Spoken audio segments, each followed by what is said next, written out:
Okay, sorry. All right, good afternoon, colleagues, students, postdocs, and friends. So this afternoon, we have the great pleasure and honor to have Professor Habib Ammari to give a distinguished lecture to us, which is co-organized by the HKIAS and the Math Department of CTU. And Professor Habib Ammari is a world-renowned expert in applied and computational mathematics with a distinguished career. And in addition, he is a long-time friend and a great supporter to the Hong Kong applied math community. First he's a senior fellow of the HKIAS. And also, he got a lot of students, postdocs, and collaborators in Hong Kong, and including myself, which spent in different universities, okay? And so today, he's going to talk about this with localization in disordered system. So let's welcome.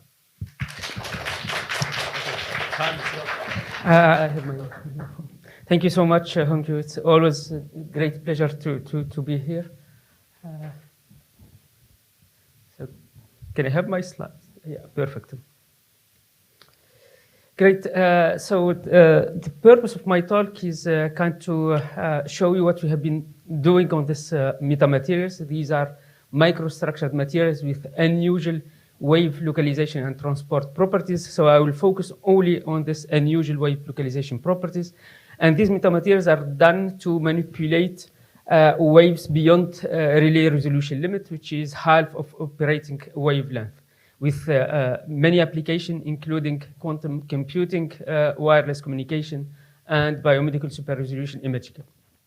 In these microstructures, the building blocks are subwavelength resonators. Think about them like atoms, and these subwavelength resonators, they have to strongly interact with operating low frequency waves. And therefore, they have to resonate at low frequencies. I will show you how and how we can use them in order to achieve unusual wave localization properties for the whole structure. In quantum mechanics, there have been a lot of studies on periodic systems of electrons and in disordered systems. And when you consider periodic system, as I will show you today for our subwavelength resonators, eigenvalues lie along bands, and all the eigenmodes are delocalized. There is no localization of eigenvectors inside such periodic structure. Now, when you introduce disorder into the system, then you may have localization, and this is known as Anderson localization and Thouless criteria for localization. And what I would like to show you today is there classical analog to this using the subwavelength resonators, using wave modeling, classical waves, and can we construct disordered systems with predictable spectral properties? Okay, I try to make it as simple as possible, so let's do it in one dimension. At the end of the day, I will show you the differences with higher dimensions. Let's consider this Helmholtz equation. This is ODE now, the one here. This is outside the resonator. I have n of them, and in one dimension there are only segments. Out inside the resonators, I have slightly different equation with different material parameters, and I'm breaking its reciprocity by adding this one derivative with respect to x. These are transmission conditions, and notice here that this contrast ratio, I'm assuming that contrast ratio to be much smaller than 1. Otherwise, there will be no interesting subwavelength resonance for such systems. And this guy here is nothing else than the radiation condition, which is exact in one-dimensional systems. So I'm considering this high contrast resonance problem. What I want to find is omega such that there exists a non-trivial U solution to these equations here. Omega has to be complex, of course. And how to characterize this omega? you can do, because we are in one dimension, you can use this propagation matrix approach. So you match the value of the solution on the left edge of the interval or segment I plus 1, and its derivative with what is going on at the left end of resonator I. So you can write this matrix explicitly. It's 2 by 2 matrix, and it turns out that it's determined because of this non-reciprocity is not equal to 1, but equal to this exponential factor. Now, what you do, even though, so both problems with this non-reciprocal term and with the reciprocal term somehow are non-Hermitian because of this radiation condition. But let's symmetrize the propagation matrix, getting out the decay factor here, and then you define this symmetrized propagation matrix. You define the total one, which is product of propagation matrices for each interval, for each resonator. And what you can prove, we can prove that from the radiation condition, you have characterization of this frequencies omega, such that there exists omega, such that there exists in the complex plane, such that there exists a non-trivial solution to this equation here. You characterize it as the image of this vector by the total propagation matrix, symmetrized one, is parallel to this vector here. Good. So this works whatever is the regime, whether we are looking for low frequency resonant frequencies or higher ones.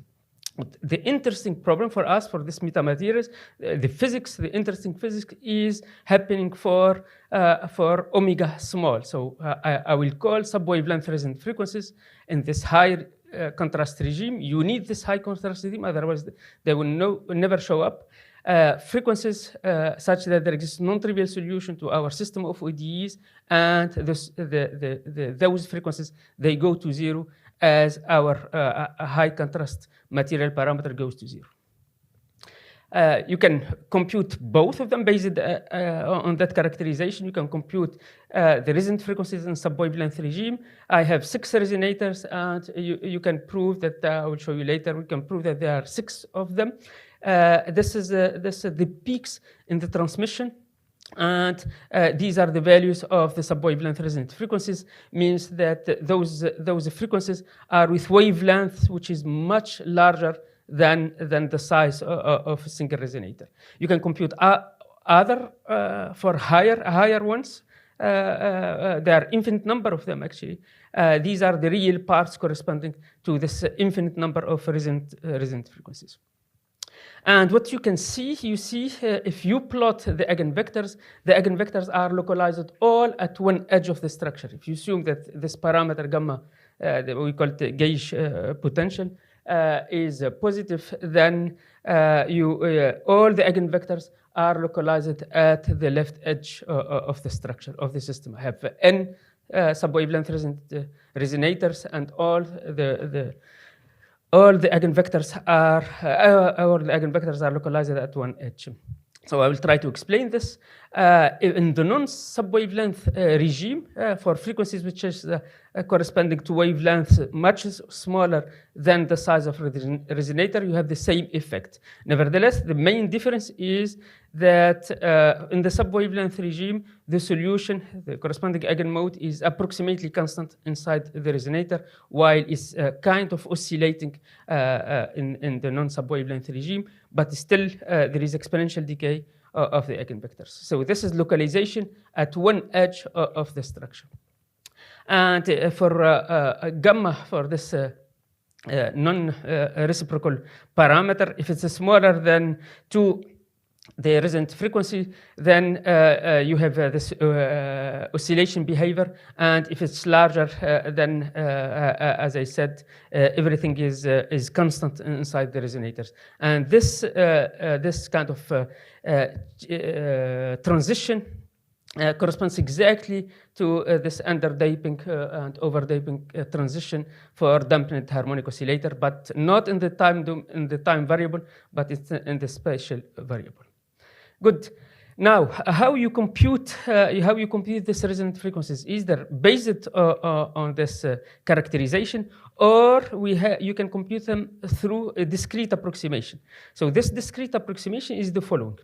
We construct matrix C, I call it capacitance matrix V, which is a material parameter matrix, such that after solving this eigenvalue problem, this is eigenvalue problem for matrices. I take the eigenvalues of the matrix VC, I take the square root of these eigenvalues multiplied by the square root of delta. Delta is this material parameter, and this gives me approximation of the real part of these resonant frequencies, which are, as I said, in the complex plane, up to some order.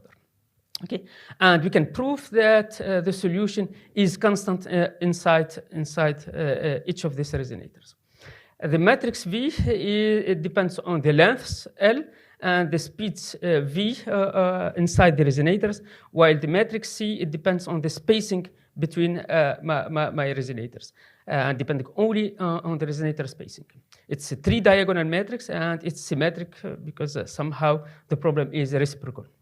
Now, when gamma is non-zero, we don't expect symmetric matrix. We are breaking the symmetry onto this system, so it's going to be same 3-diagonal, but now it's a non-symmetric matrix. I call it gauge capacitance matrix. It has some explicit form, and it depends not only on the spacing, but also on this non-reciprocal decay rate, which is the parameter gamma in each of this resonator times the length. Good, and we can have discrete approximation for this effect. It's known in physics as non-Hermitian skin effect. All the eigenvectors of the system are localized at one edge of the structure. If you switch the sign of this gamma, it will be localized on the other edge. So the discrete approximation is the same. It's in terms of the eigenvalue and the eigenvectors of this gauge capacitance matrix, and we can prove such thing. And we can prove also that, as I said, all the modes are localized, and localized except one, which is non-physical. All the modes are localized and localized at one edge of the system. And I show you why and how. So this capacitance matrix, if you look at it, it's a 3-diagonal. It's non-symmetric. So beta are different from eta, and somehow if it's perturbed topless matrix. If here you put eta to 0, and here you put you forget about this beta, then it's a toplet. So it's perturbed topless matrix, and with perturbation on the edge on these two edges. And if you continue the structure, you say, okay, let me continue the structure and make it semi-infinite. Then the corresponding object to this matrix is this capacitance operator. I call it a capacitance operator. It's you continue and you make the structure semi-infinite. And this capacitance operator is also perturbation on the edge of topless operator. So what we can prove out of this, we can prove that all the eigenvalues of this capacitance matrix are real, and all the eigenvectors are localized, and we can estimate are exponentially decaying into the system. And we can estimate exactly their exponential decay, which is given here by the sum of this decay rates for each resonator over 2. Good. Now, I will show you why this phenomena, this localization at the edge is robust. So let's take this topless operator corresponding to the semi-infinite structure, which is nothing else than forgetting about this eta here. So see, this capacitance operator is perturbation on that edge of this operator here, which is topless operator corresponding to semi-infinite structure. Then for topless operator, you have a symbol. The symbol of this operator is given by this. And then let me recall you what is the widening of the symbol. So the widening of A of S, S for me is the unit circle. is the widening of the A of S at lambda in the positive direction. So this is integral over the image of the unit circle by the symbol A, and you integrate 1 over z minus lambda. So this is the widening. And what we can prove the following. So as I said, these are the eigenvalues of the capacitance matrix, which is finite. There is a finite number of them, but still, you can observe that they are not uniformly distributed. And they are all inside this gray region. So the gray region is what is the set of lambda such that this quantity here is negative. So fine. So means what? That quantity is a topological one. So means that these eigenvalues here are topologically protected by the widening of this symbol, which is negative. If you think about what is the spectrum of this Toeplitz operator here, the spectrum is the blue curve is the image of the unit circle by its symbol, and everything inside is with widening number negative, means non-zero, and this is exactly the spectrum of the Toeplitz operator. Now, anything here, any guy in this any point here does correspond is an eigenvalue of the capacitance operator, and is an eigenvalue, is pseudo eigenvalue of the capacitance operator or capacitance matrix, and it has an exponential decay. Good. So that was for one resonator repeated periodically. Now, if you have k resonators, then repeat them periodically. So one resonator repeated periodically, you make it finite, you end up with this Toeplitz matrices. Because Toeplitz matrices is just a translation invariance into the system. That's why you end up with this Toeplitz matrix. If you make it semi-infinite, then you end up with this Toeplitz operator, which is also characterizing this translation invariance. Okay, if you think about a k resonator and repeat them periodically, then let me do it. You may think that we end up with this k block Toeplitz operator. So let me first show you when k equal to 2. When k equal to 2 means what? You take a dimer, you get 2 resonators, and then you repeat them periodically. And to describe the problem, this localization at one edge of the structure, you look at this capacitance matrix and capacitance operator, and you see that this is nothing else than perturbed 2 Toeplitz matrices. Now, if you look at the symbol, and corresponding to this 2 Toeplitz matrix, is 2 by 2 matrix, you take its determinant, you can prove that it takes value 0 at one point on the circle, and therefore the widening of the determinant is not the right object to describe this topologically protection or topological protection of these eigenvalues. Here it's always in gray, and the eigenvalues of this system, when you take two resonators and repeat them periodically, is the thing here in black. So you see that eigenvalues are outside, because the widening of because if the widening of the determinant takes value 0 at some point on the circle. Now, what is the right quantity? The right quantity is to look at the widening of the 2 eigenvectors, 2 eigenvalues of this symbol. And as you can see in these figures, this predicts accurately the exponential decay of the eigenmodes, and is the limit of the pseudo-spectrum as n goes to infinity. All of this can be proved because of this 3-term recurrence relation in this Toeplitz business, and this 3-term recurrence relation are satisfied by some Chebyshev polynomials. So we have a full understanding of what's going on here for k equal to 2, and for general k, what you do? Where it is? I'm sorry. For general k, you want to find out what is the quantity that will protect, topological quantity will protect all of these eigenvalues, and this is nothing else than the sum of the widening of, you take, let me say it like this, you take lambda, which is outside the essential spectrum of the capacitance operator, and you take lambda g, the eigenvalues of the symbol evaluated at exponential A alpha.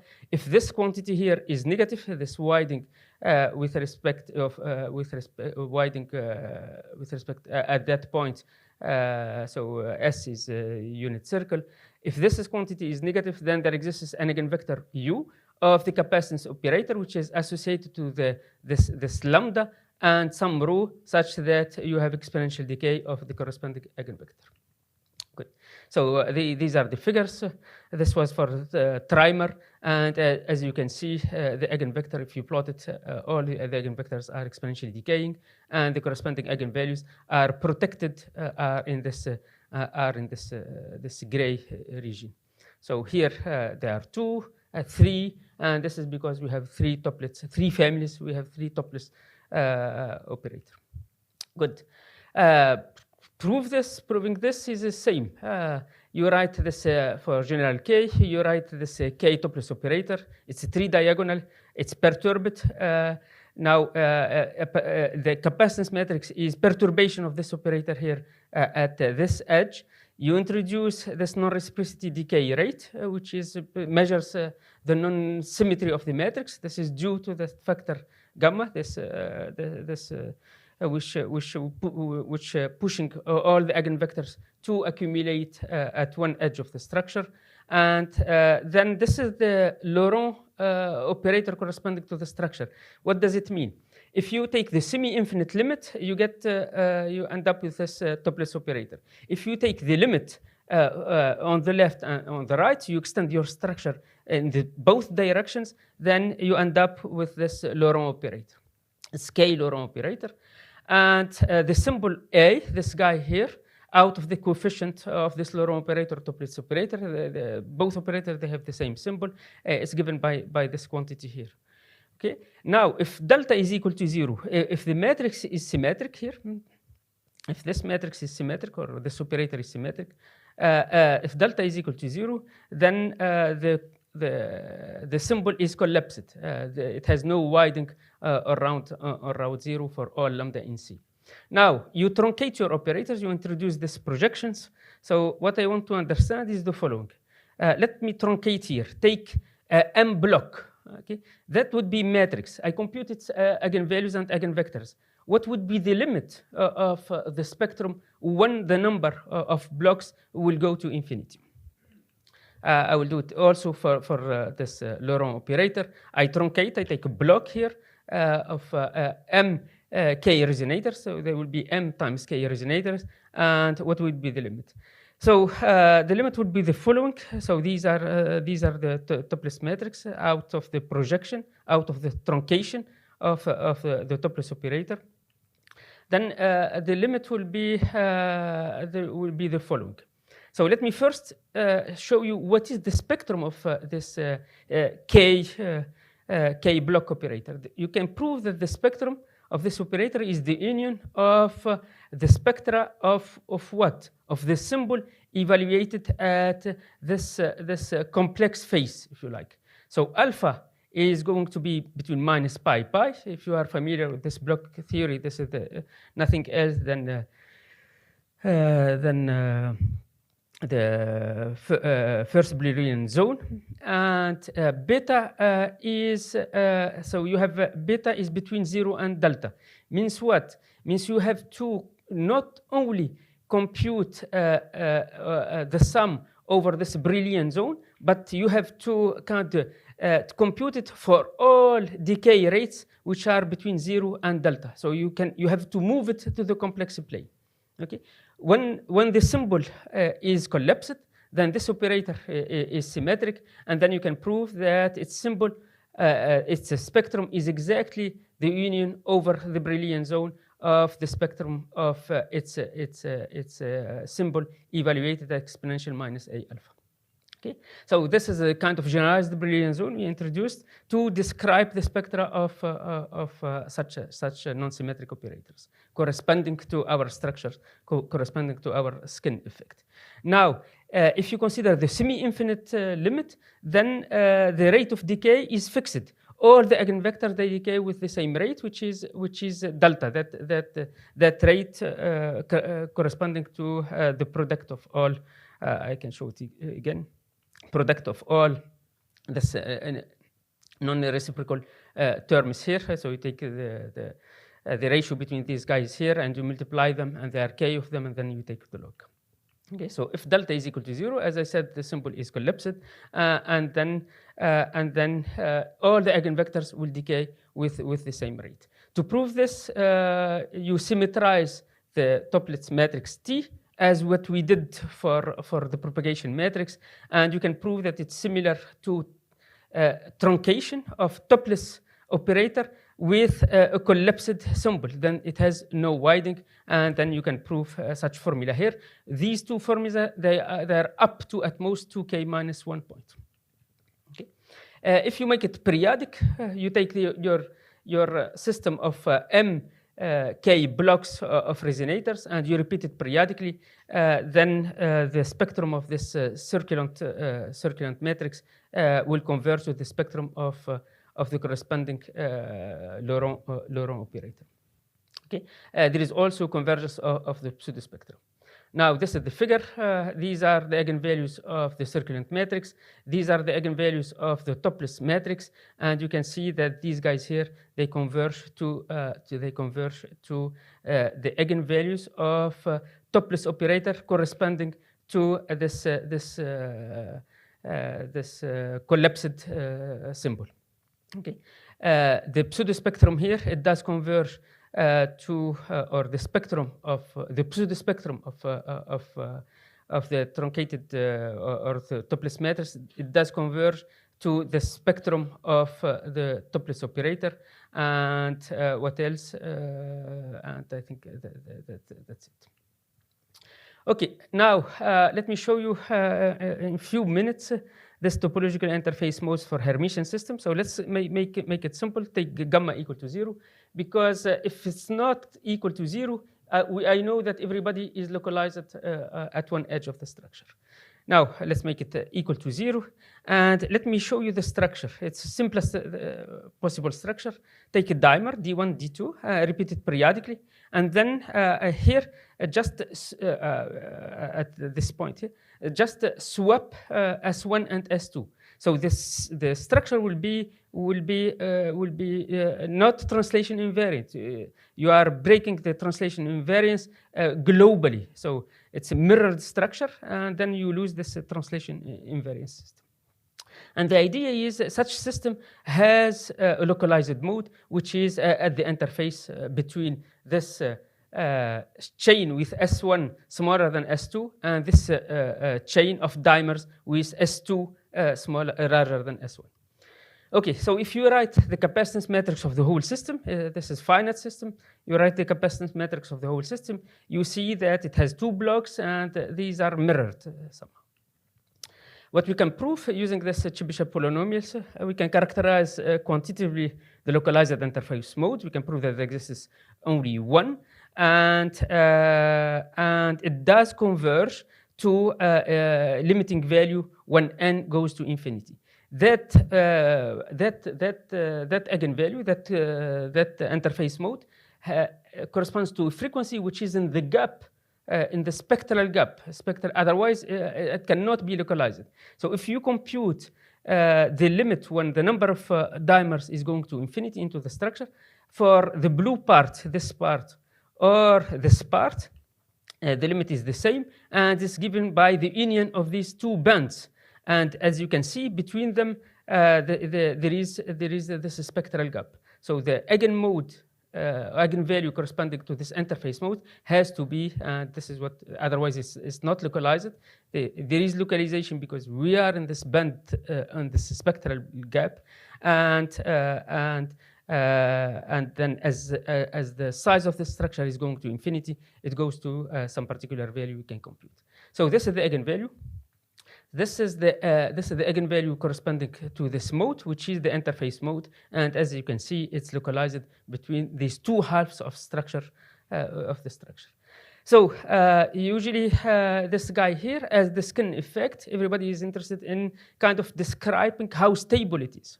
okay, with respect to changes, random changes into the structure. So just move a little bit all the resonators. And as you can see, this eigenvalue is in this spectral gap, and it's basically flat when you perturb the system. So that one we call it topologically protected because of its stability. It's in the band gap, and it's far from this edge of the band. Okay, how to prove this? How to quantify this topological protection?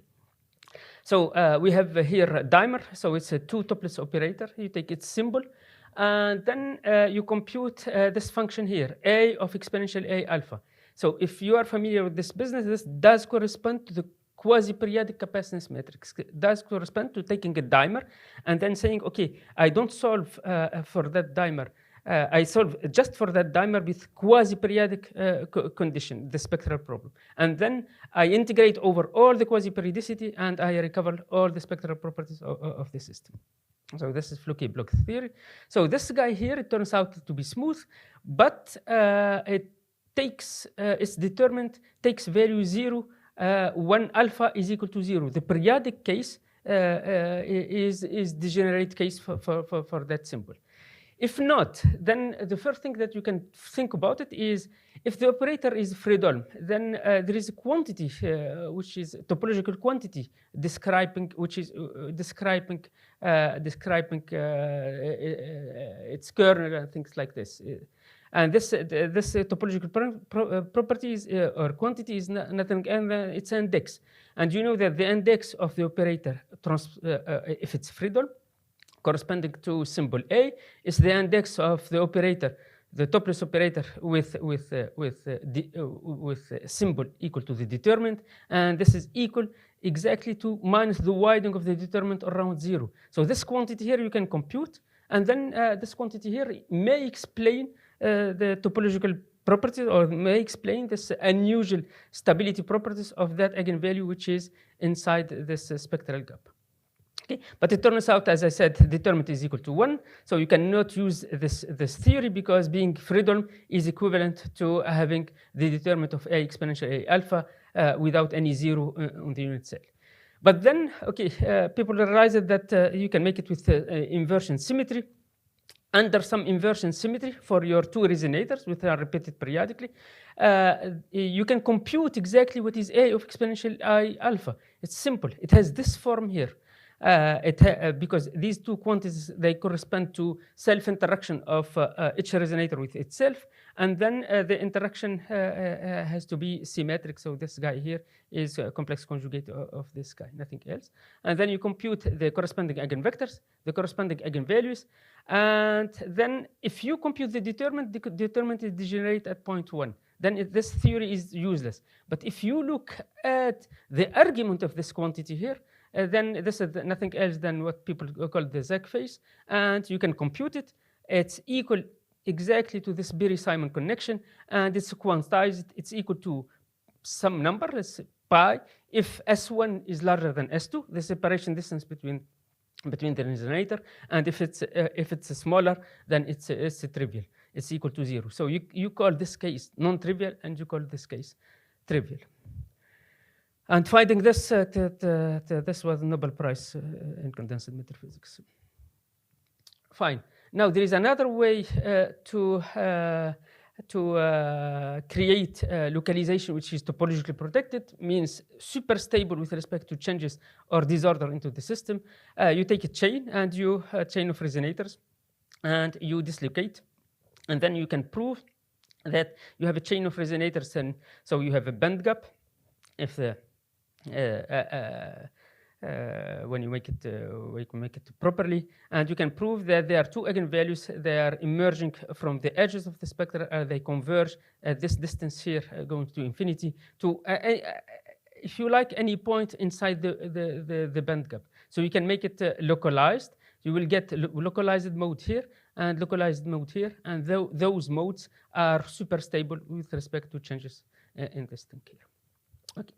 Now, the rest of the lecture is going to be that all what I said up to here was kind of translation invariant structures, periodic structure. And the next half is going to be what can be done, what can be predicted when there is disorder. So our motivation was this. So we looked at how stable is the skin effect. As I said, you have gamma non-zero, you have gauge potential there. Then imaginary gauge potential. Then every eigenvector is localized. You start changing, it's localized, and the theory behind is based on the Toeplitz operators. Means that we have translation invariance. You break this translation invariance into the system, and what you can see if you put enough disorder into the system, there are eigenvalues or eigenvectors which are localized in the bulk, not the edge, but they, instead of being localized at the edge, they become localized inside the structure, localized at the bulk. And if you look at the eigenvalues, these are in black, the eigenvalues protected by this negative widening of the symbol. And after kind of introducing some disorder, but with enough amplitude, some of them will jump, they become red, and they will become localized into the bulk.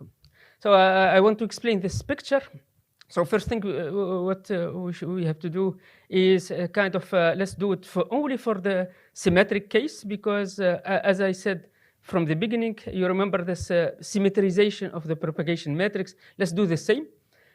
We have to describe non-translation invariant system. Instead of Toeplitz operators and matrices, you need Jacobi operators and matrices. And both cases can be treated basically similarly. The non-Hermitian case, the skin effect case, you have to factorize out this exponential decay, and you end up with studying basically the same Jacobi operators. So factorization, so this guy here, I'm sorry. This guy here does depend to non-Hermitian skin effect structure, and after factorizing the decay, you can make it. This is capacitance matrix. This one here is non-symmetric, and you can make it. You can symmetrize, and you get this one here. So let's stay with the symmetric case. Now, how to introduce disorder? So the disorder, we introduced it in the figures I showed. There was two kinds, either changing the size of the resonator, changing the separating distance, or changing the material parameters. If you think about it, this is infinite dimension, I said some more, infinite dimension disorder. So we want to make it as simple as possible. So we thought about having these structures made out of blocks. Let's take monomer. Monomer is one resonator. And let's take dimer. Dimer is two resonators together. And let's make disorder structure by the following process. We construct it by sampling from finite library. My library is just monomer and dipole with some probabilities. I take the single resonator, I call it S, with some probability, and then I continue, and I take the dimer with 1 minus that probability, and I will get at the end of the day something like SSS, B, SS, D, SSS, DDD, and that sequence is my resonator sequence. I have two sequences. I have resonator sequence, but I have block sequence. The block sequence is, we'll take them independently from each other, and the resonator sequence under this condition here, they become Markov chain. Okay, so I have think about you have blocks, and then out of those blocks, with some probabilities, you construct, you build your structure like this, putting one beyond the other. Okay, so let's stay with monomer and dimers. If you take a monomer, one single resonator, this is the monomer eigenvalues. In the limit, when the structure is infinite, this would be band here, blue band here. The dimer is two parts. this part here and this part here, and when the system goes to infinity, they will accumulate. They will be bent, red band here and red band here, and between the two, this is what I call a band gap, and no eigenvalue is there. This is for monomers and dimers, and if you mix them together with this construction, this block disordered construction, this is the spectrum of one realization. You see that it gets kind of different from what you have for periodic structure. So first we want to understand the different mechanism of wave localization in this disordered finite system, and then I will show you how the spectral properties of the whole system, say it again, this system constructed by sampling uniformly from a finite library of resonator arrangement, I call them blocks, how the spectral properties of the whole system are related to the spectral properties of each block. Okay. Good. Now, first thing is okay, I give you this disordered block system, many resonators. It's a large system constructed out of mixing, let's say, dimers and monomers. What is a localized wave? Is there a way to find out without computing the eigenvectors, all the eigenvectors? Because if you compute all the vectors, you are done. Looking at the eigenvalues, can we find criteria of localization? There is a simple idea. So this capacitance matrix here is the capacitance matrix of this finite but large system, which is disordered. Add these entries here, exponential A alpha over Sn minus exponential minus A alpha over Sn. So the one has to be complex conjugate to the other. Sn is the separating distance for the resonator n. Okay, and now compute the eigenvalues of this thing here. If there is a localized mode, it has an eigenvalue which will be independent of the boundary conditions you are putting. So these guys here are physically introducing this quasi-periodic boundary condition into the system. But you can compute these eigenvalues, and if they don't change, or change little in terms of alpha, then they may correspond to something which is localized. Because if it's localized, you don't see the boundaries. So this is how we introduce this Thouless criteria. So you look at this average shift in the band function, you normalize, and then you say that it's delocalized of this quantity here, of this Thouless ratio, is approximately 1, and it's localized if it's much smaller than 1. So if the function, the eigenvalue of that matrix here, which is not the physical one is in dark, which we change it, adding these entries here. The physical is this is the eigenvalues of the modified matrix. If those eigenvalues they don't change or they are flat with respect to alpha, your eigenvector is localized. Okay. Here are some figures for periodic structure. There is no localization, as I said from the beginning. Everything is delocalized. This is chain with geometric defect. This chain with half of the dimers corresponding to S1 smaller than S2. The other half is S1 larger than S2. And as I said, there is a localized mode, and that mode is deep into the band gap. That's why it's topologically protected.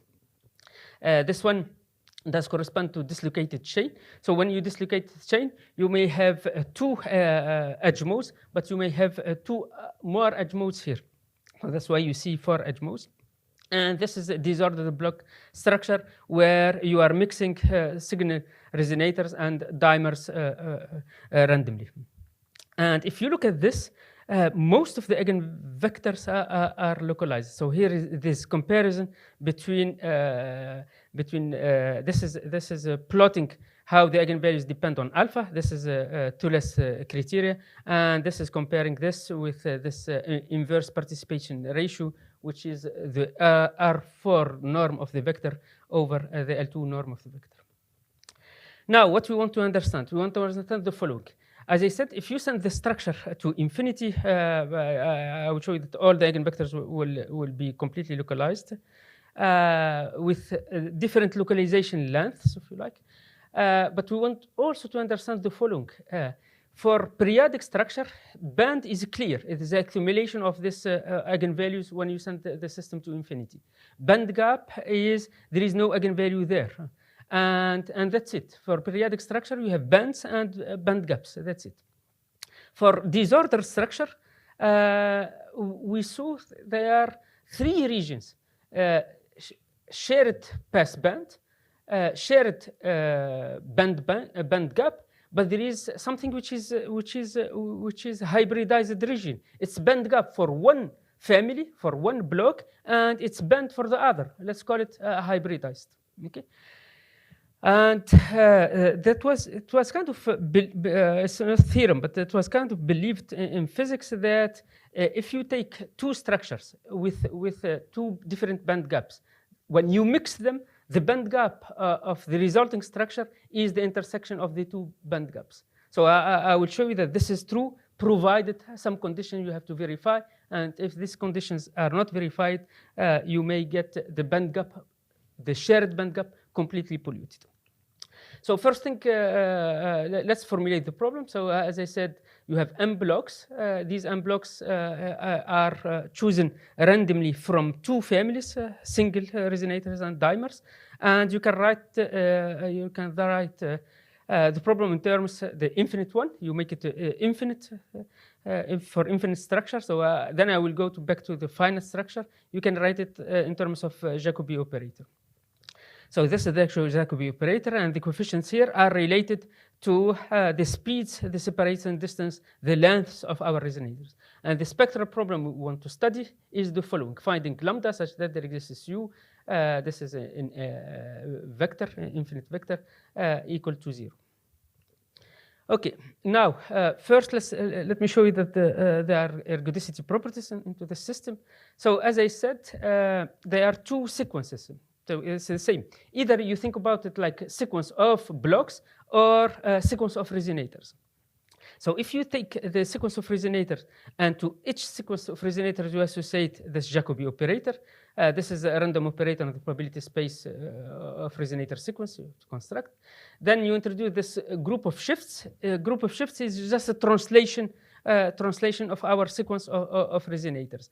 You can prove that this is metrically transitive group of automorphism. Fine. And this means what? So the group of shift, as I said, you change component I to component I plus G, this thing here. Then you can prove that the Jacobi operator is metrically transitive, means that this formula holds. When you shift the sequence, this is a complex conjugation of the shift times the operator, the original one, times the shift. And then this immediately gives you the spectrum of this Jacobi operator, and its decomposition are deterministic. Means the spectrum, point spectrum is deterministic, absolutely continuous spectrum is deterministic, and singular spectrum is deterministic. These are non-random sets. Let me mention this because we will need it later. The block sequence, this sequence of blocks, is pseudo-ergodic with probability 1, means that if you apply on the block sequence this shift operators, then this is dense on the family of these blocks to the power Z. Now, there is characterization, this characterization of the spectrum of this of the Jacobi operator in terms of the transfer matrix cocycle. So what is transfer matrix cocycle? So it's just this application into invertible matrices 2 by 2, and this is our transfer matrix, and it's just will give you ui plus 1, ui, so the entry I plus 1 and the entry I of your vector u, infinite vector, in terms of the entry I and I minus 1. This is the matrix. You can write it down through this recurrence relation. You have it in your Jacobi operator. Then there is a strong theorem somehow. to characterize the spectrum of this Jacobi operator. Value lambda is not in the spectrum of that operator if and only if this T lambda admits a dominated splitting. What does it mean? Dominating splitting for an operator T is T invariance. This is supernatural when you think about it. T invariance some domination. There will exist two directions. One stable and one unstable. Stable is S and unstable is U, such that we have T invariance of the both directions. Domination of the unstable one compared to the stable one, and separation between the stable direction and the unstable direction. Okay. Now, what does this theorem means? It means it gives an almost sure characterization of the spectrum of this Jacobi operator. So it's powerful. But then let me first show you what is the intuition behind the theorem, and then find simpler characterization of the spectrum of G, simpler than having this transfer matrix in DS. DS is means satisfying this or having dominated splitting. So the idea is the following: if T lambda satisfies the properties I showed you, the stable and the stable direction will allow you construction of a green function. If you construct a green function, then your operator is invertible. And conversely, if lambda is in the resolvent of G, means is in the band gap of your structure, if you like, Comptoma type estimate will show you that the green function is exponentially decaying, and then out of this you can construct a dominated splitting. So our purpose is to find simpler conditions we can verify when we mix these blocks. This could be single resonator, dimer, trimer, whatever you may think about many of these structures. If you try to mix them randomly, what would be the band gap of such a structure? And we want to make it in terms of the block properties. The condition we want to kind of verify should be in terms of the block properties and not something which will never be able to do. So you look to kind of find out what should be done. You look at what are the issues with this transfer matrix. The transfer matrix it chooses the properties of the I-1 resonator, as you can see. The I-1 resonator, the I+1, and the I resonator. So it's too much. You need something which is using only the properties of the I resonator.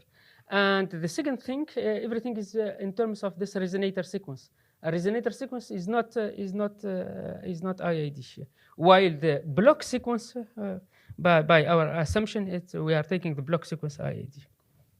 Now, instead of the transfer matrix, you introduce this propagation matrix cocycle.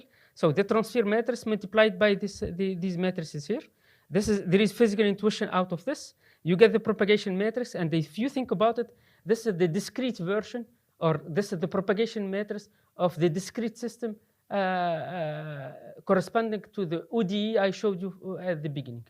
So at the beginning, I introduced propagation matrix, was the right thing to introduce in order to characterize the resonant frequencies. Here, this guy here does correspond to the discrete version of that continuous ODE system or ODE problem. So it's a thing like this, and it turns out that this P lambda depends only on the properties of the I resonators. Now you introduce this block sequence compression. So block sequence compression, you multiply inside one block all the propagation matrix corresponding to the resonators there, and you get this block propagation matrix. And once you get the block propagation matrix, you can define this block propagation matrix cocycle.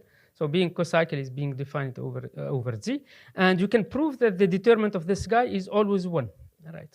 So this P lambda, this block propagation matrix cocycle, takes on finitely many distinct values which appear to be IID and makes life easy.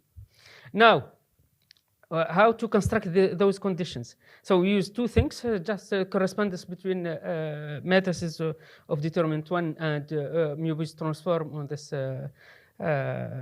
projective plane. And this notion of uniform hyperbolicity due to these people. So we say that something is uniformly hyperbolic if there exists two sequences, one stable and one unstable, such that there is P invariance and uniform growth and decay. So this condition here is equivalent to the dominated splitting. The transfer matrix has a dominated splitting property if and only if our propagation matrix I just introduced is uniformly hyperbolic. And now, being uniformly hyperbolic for the block matrix co-cycle is being hyperbolic for all this propagation matrix corresponding to each block, right? And then this is not enough in order to characterize the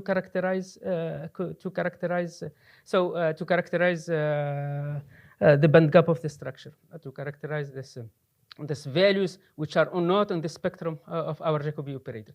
So being hyperbolic is super easy. So this is 2 by 2 matrix. You compute its two eigenvalues, and one of them has to be with modulus strictly larger than 1. If this is verified, then your block matrix is hyperbolic.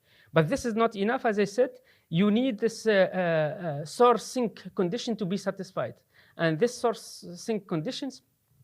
So you need that all the sink fixed points, which corresponding to each of these block matrices, they should lie in the same connected component as the projective plane minus the point S corresponding to these matrices. For each matrix, you have 2 points, right? For P1 lambda, you have this. This is the stable direction, and this is the unstable one. And the fixed point of the unstable one should be outside this set.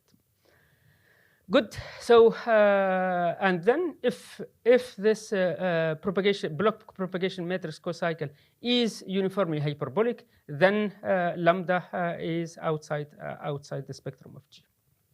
So these conditions are verified for monomer and dimer blocks. So they both correspond to block matrices, block propagation matrices, which are hyperbolic, and verifying the source sink condition. Now, how it goes? You first, starting from these assumptions, assuming that these guys are hyperbolic. So hyperbolic, as I said, one of the eigenvalues is modulus larger than 1. This is equivalent to having the trace of that matrix larger than 2, plus the source sink condition using this correspondence between SL2 and mu-Bose transforms. So you have fixed points, and you look at what they are. This thing here implies that this guy here has an invariant cone, which is equivalent to invariant cone is, I'm recalling the thing here. Invariant cone, which is equivalent to having the propagation, block propagation matrix co-cycle uniformly hyperbolic, and we know that this is equivalent to having this transfer matrix in DS. So this is, as I said, the hyperbolicity. Having invariant cone criteria is going back to the same people. If a sequence, if it's pseudo ergodic block sequence, has this property if there exists a set M, which is in the projective plane, such that P of M closure is in M. And you remember I said all of our block sequence are pseudo-ergodic block sequence. So this result holds for our construction. Now, are there families which are not satisfying this source sink condition? We have example here.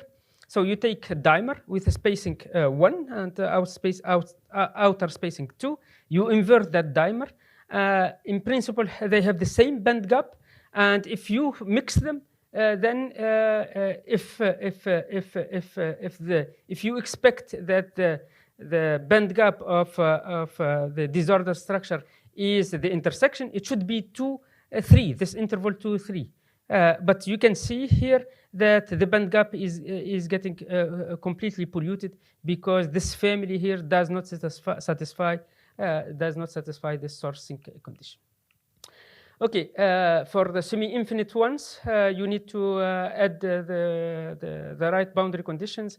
And what we can prove that the same thing holds apart from the possibility of edge modes. If you make it finite, the band gap or the spectral gap of the whole structure is the intersection of the band gaps of the blocks, provided that each block is satisfying this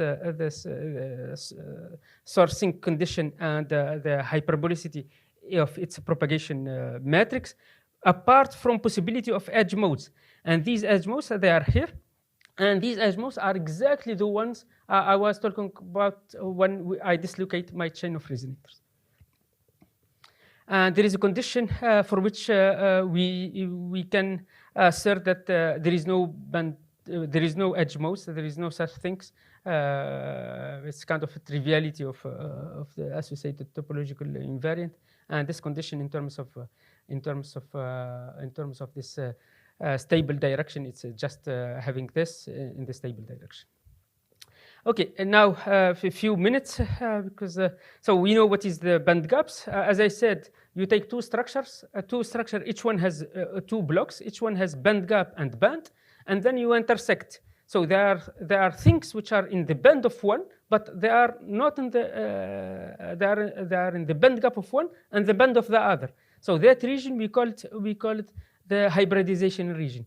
If you look at the behavior of the density of states, density space is just counting the eigenvalues there, up to lambda. So you count the eigenvalues. So in the shared pass band, it's a smooth function. This cumulative distribution function is a smooth function.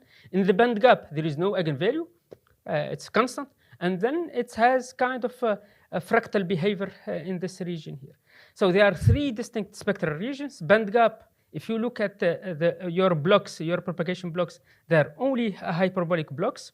There is no eigenvalues here. Shared pass band, no hyperbolic blocks at all. So this is smooth behavior, and hybridization region, as I said, it's irregular, and we can maybe speed. It's irregular, and it has kind of a fractal like behavior. Why is this? So think about something which is in the band of one block, and it's in the band gap of the other. Let's say it's the band gap of the single resonators, but it's in the band of the dimers. And think about the structure. We have S, S, S, S, S, D, S, S, S, S, S, things like this. So that D will be defect in periodic structure, and that defect will be inside the band gap of the periodic structure. So it behaves like a defect mode.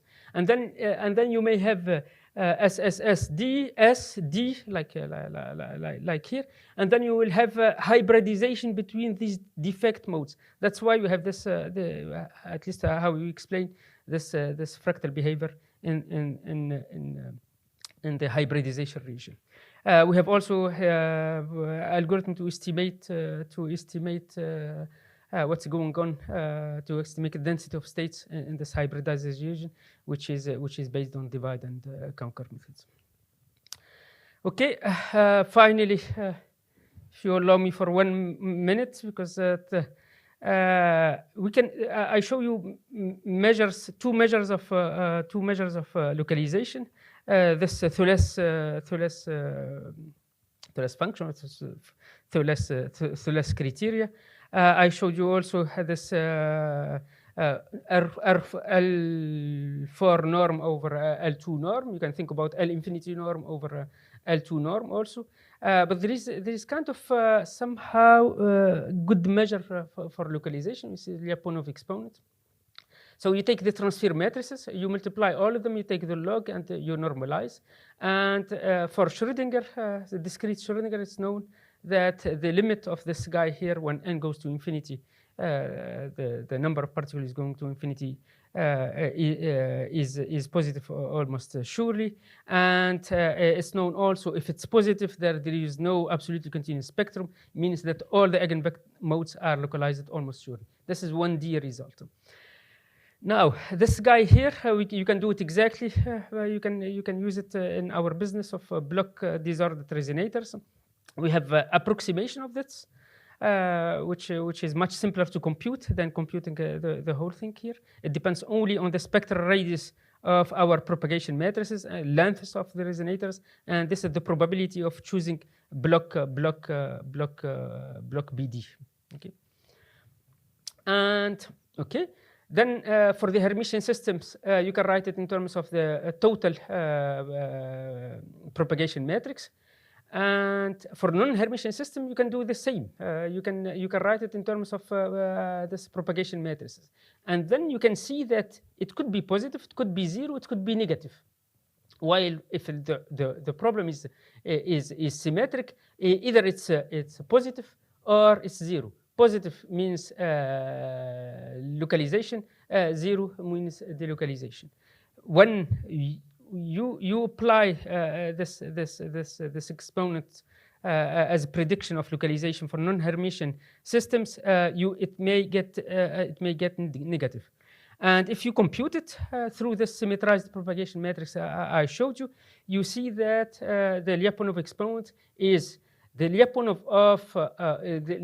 exponent of the symmetrized matrix. This is corresponding to symmetric thing, which is always positive when there is localization, or it's zero, minus something where you can see now these decay rates, these non-reciprocal decay rates summed over all the resonators. So from this, it's completely clear what I showed you, these eigenvalues jumping outside the protected region and inducing localization in the bulk. This is completely clear here. There is a competition between the positive Lyapunov exponent of the symmetrized propagation matrix, which does correspond to bulk localization, and this guy here, which does correspond to localization at one edge of the structure. So, as I said, in the Hermitian case, this Lyapunov exponent exhibits both positive and negative behavior. Positive in red to characterize bulk localization, and negative in blue to characterize non-Hermitian skin effect. These are figures. It predicts also the topological properties of the things.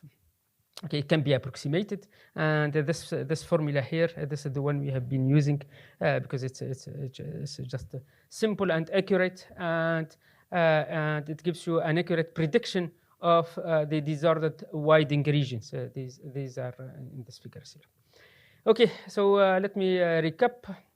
So I spent half time showing block ordered systems, translation invariance, and the rest is so that was old story somehow, but the rest is a new story. I got kind of excited about it. This block disorder systems is the simplest disorder system that you may think about it. Now, if you change material parameter, or you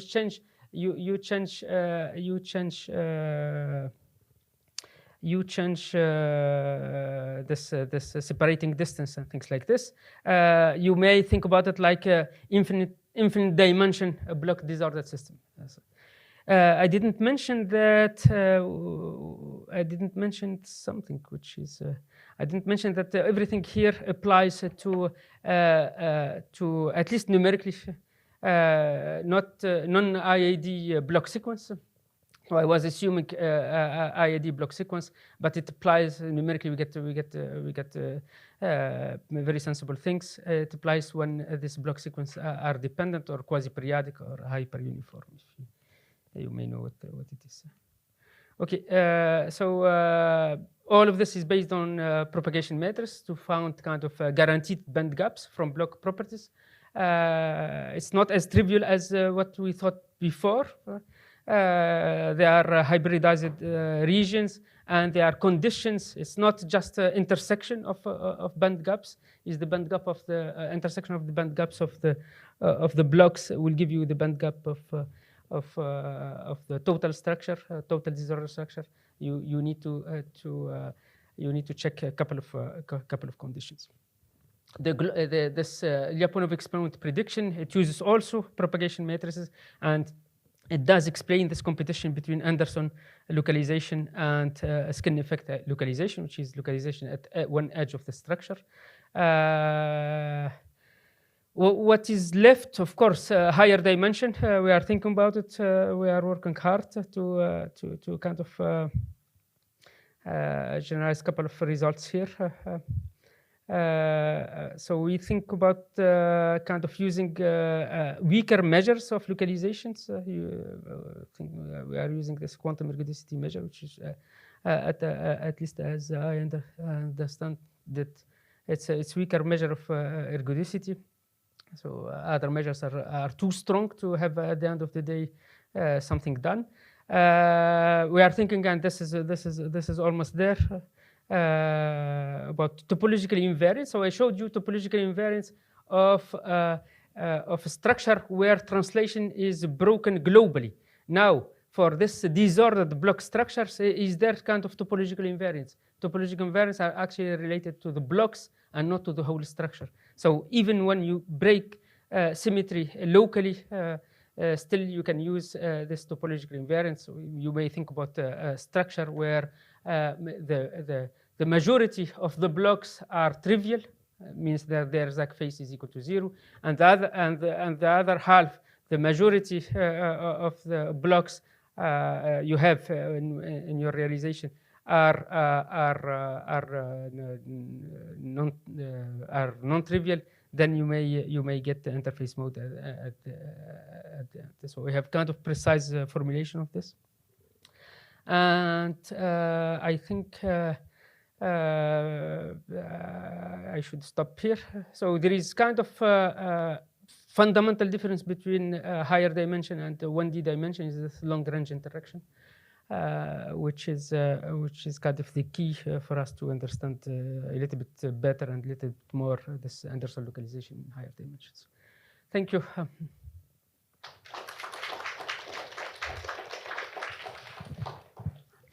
Okay, let's thank Professor Habib Ammari for this wonderful talk. So now I think any questions or comments from the audience?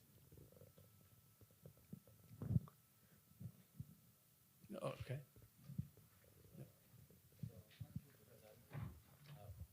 Thank you, Professor Ammari, for your very attractive talk. So I'm an engineer from the radio frequency regime working in several gigahertz. You mentioned that you work on this mathematics, solve some of the mathematical problems. So I wonder, so I'm an engineer, so I may not be so get into the so highly abstract level of this mathematics. So I wonder, can you briefly explain that how do we engineers can, apply some of the mathematical findings in our works in terms of any physical mechanism or engineering stuff, like currents and voltages, blah blah blah. So.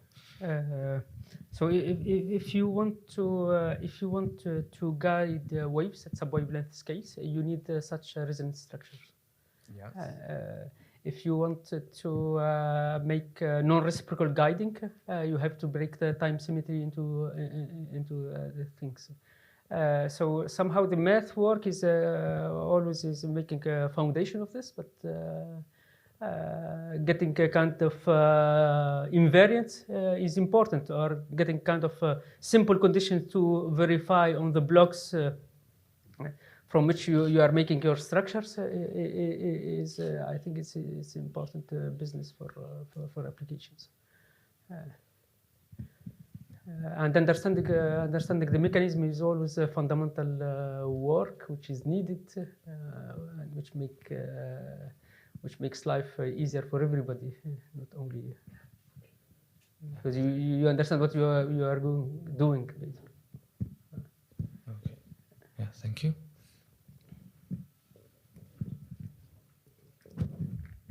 Any other questions? Okay, thank you, Professor.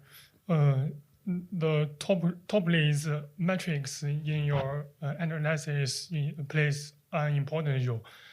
My question is if the elements in top-leads metrics, the constants change replaced by functions, the properties are still valid?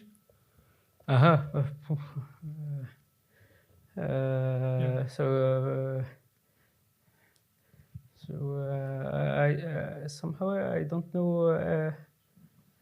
I don't know any physical example when these are not numbers. So, look at this. This is Jacobi operator. You constructed to describe the spectral property of your structures, and the entries here are numbers. Of course, they are related to the material parameters of your structure. They are here. Now, if I understand correctly your question, you want to make toplets operator with toplets.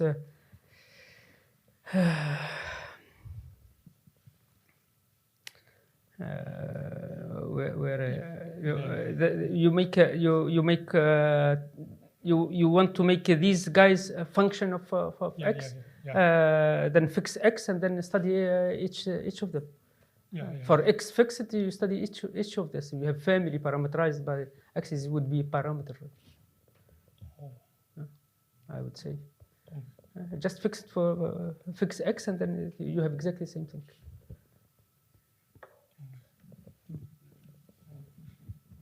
But I don't know one example where it's needed. But to me, it's just to fix x. Okay, hello, Professor. I want to ask her, in subvariance resonance, if the resonators arranged in a plane instead of in a row, can we get the similar result, such as band gap opening or non-Hamiltonian skin effect? So if I understand your question, is you want to arrange them in different way. In principle, so all of these results are kind of asymptotic results. You need a large number of them. Then you need large number of them, and you need to understand the limit. If they are arranged on one line, these are 1D. The limit is infinite one. It's clear. If you arrange them on circle, I don't know what would be there will be the finite number of them. Okay, thank you. So you may make them smaller and smaller and more and more, maybe. Yeah. Okay, thank you. I have another question. Analyze a single elastic resonator itself has multiple subvalence resonant frequencies. Is there a band gap between these frequencies? If you basically, this is my understanding. Without engineering band gaps, you will not get any localization. You will never get any interesting phenomena. So because whatever localization or transport of information or your energy, it has to be. As I said, you may be localize it without the band gap, but it's super important to have a band gap. You have to engineer the structure in such a way you have band gap opening, and then you play with. You need band gap. You need degeneracies. I was not talking about the Dirac degeneracy, exception upon degeneracy, things like this. You need degeneracies into the system, otherwise the physics is not interesting, and you need opening of band gap. Otherwise, there is no localization. In particular, in higher dimension. In one dimension is too particular. That's why we have this. Okay, thank you. Okay, let's see. Any other questions, comments? If no, I think okay. Let's thank Professor Ammari again. Thank you. I think it's all for today. Yeah.